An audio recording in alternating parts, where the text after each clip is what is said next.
Yang terakhir, Alhamdulillah, yang daripada tadi sedang memeluk tubuhnya sudah mula meluruskan lutut. Jadi sebelum dia bangun meninggalkan kita, saya akan selesaikan dengan tazkirah yang terakhir insya-Allah.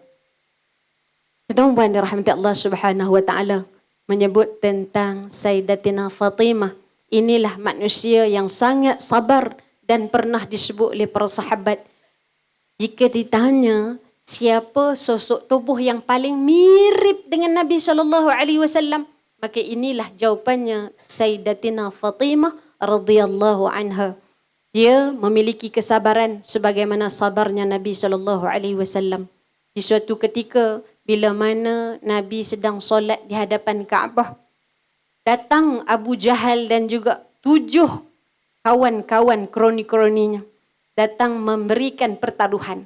Siapa yang berani mengambil bahagian paling dalam, bahagian paling busuk yang berada dalam usus unta untuk diletakkan di atas batang tengkuk Muhammad, maka dia akan diberikan ganjarannya. Lalu apa yang jadi? Ada seorang laki-laki musyrik yang mengambil bahagian yang paling busuk tersebut, diletakkan di atas batang tengkuk Nabi. Disebut oleh Abdullah bin Mas'ud, ketika itu tidak ada sesiapa pun yang nak memberikan balasan. Tidak ada sesiapa pun yang berani untuk membunyikan suaranya. Lalu apa yang jadi? Abdullah bin Mas'ud berlari-lari pergi mencari Sayyidatina Fatimah. Lalu di usianya ketika itu disebutkan baru 10 tahun, ada riwayat mengatakan 11 tahun, dalam keadaan jasadnya masih kecil, umurnya baru setahun jagung. Dia menjadi perempuan yang datang kepada Nabi dan membersihkan segala yang busuk-busuk berada di batang tubuh Nabi. Meleleh air matanya. Dan dia tanya kepada ayah yang dikasihi, ayah, kenapa ayah memilih jalan ini? Lalu kata Nabi, sabarlah. Kelak di suatu masa kita akan menikmati ganjarannya. Apa yang jadi tuan-tuan dan puan-puan? Bila tengok keadaan begitu, Aisyah menangis kerana jalan yang dipilih Nabi ini terlalu susah nak dibandingkan dengan permulaan usianya. Sayyidatina Fatimah membesar di awalnya itu dengan dia duduk dalam lingkungan keluarga bangsawan, memiliki harta, apa yang nak dimakan boleh dimakan. Tapi setelah Nabi membawa dakwah agama Islam di usianya 40 tahun, selepas 5 tahun menikmati kebahagiaan, di waktu itu Sayyidatina Fatimah mula merasakan fasa-fasa kelelahan, kepenatan dan miskinnya harta. Itu tidak menghentikan dakwah Nabi SAW. Lalu Fatimah yang bersaksi di atas perjalanan dakwah Nabi, bila dia menangis melihat apa yang Nabi lalui, hanya dengan satu tuntunan, sabarlah. Itulah yang Fatimah bawa dalam kehidupannya. Apa yang jadi?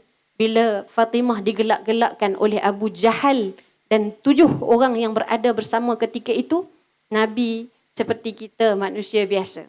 Kalau orang buat kat kita, tuan-tuan puan, kita boleh tahan.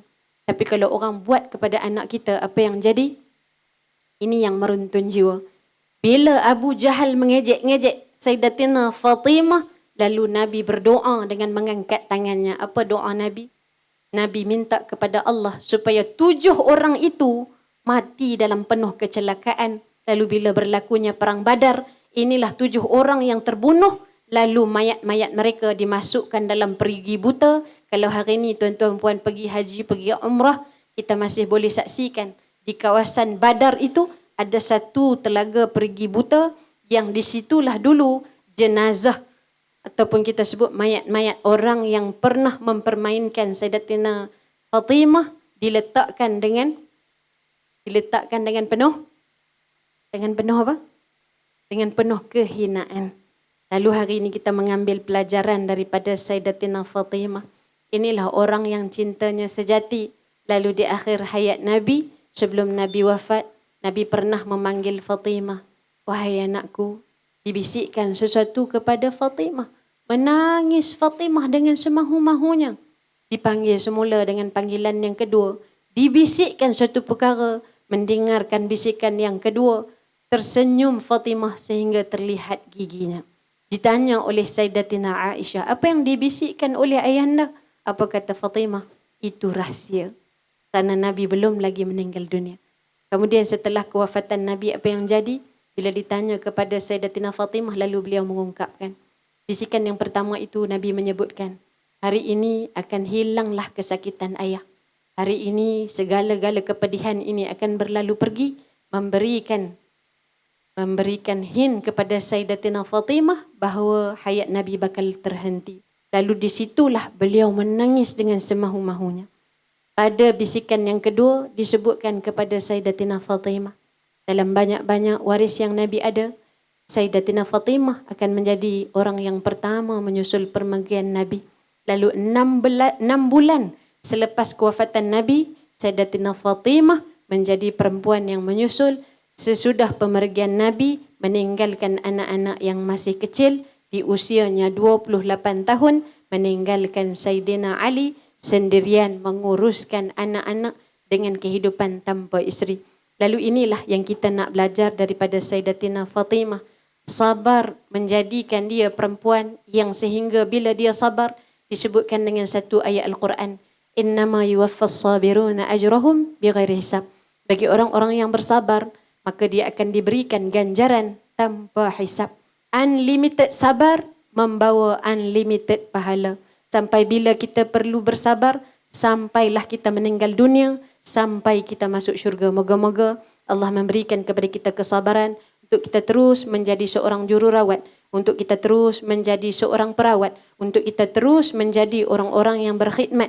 Moga-moga tanpa syarat dan tanpa berharap, Allah memasukkan kita ke dalam syurga, di dalam syurga melalui pintu yang namanya pintu sabar, dan moga-moga ada malaikat mulia yang akan menyambut ketibaan kita.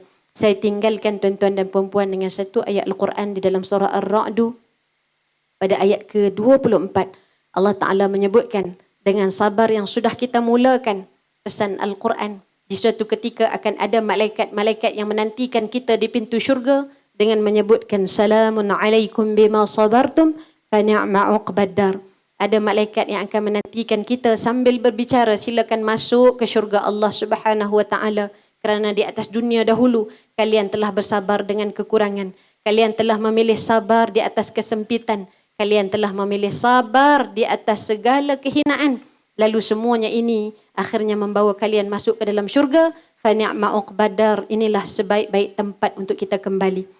Di atas dunia kita bekerja, akhirnya kita akan kembali ke rumah kita, mencari kebahagiaan di sana. Lalu pesan Al-Quran, ada satu rumah yang lebih baik untuk kita kembali, masuk ke dalamnya, tidak ada kedukaan, tidak ada kehinaan, tidak ada kehampaan, yang tinggal hanyalah kegembiraan selama-lamanya.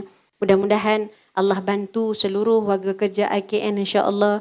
Moga-moga Allah memberikan kekuatan kepada Dr. Nur Aslina dan seluruh petugas-petugas yang ada di setiap hayat kita ini, di setiap khidmat yang sedang kita beri. Kita berdoa moga-moga kita akan masuk syurga beramai-ramai atas kesabaran yang sudah kita mulai. Panjang umur, murah rezeki, semoga Allah menemukan kita lagi. Daun selasih sudah pun layu. Terima kasih IKN. I love you. Wallahu alam. Assalamualaikum warahmatullahi wabarakatuh. Jangan lupa like, share dan subscribe IKN Asia My TV, insya-Allah. Wallahu alam. Assalamualaikum warahmatullahi wabarakatuh.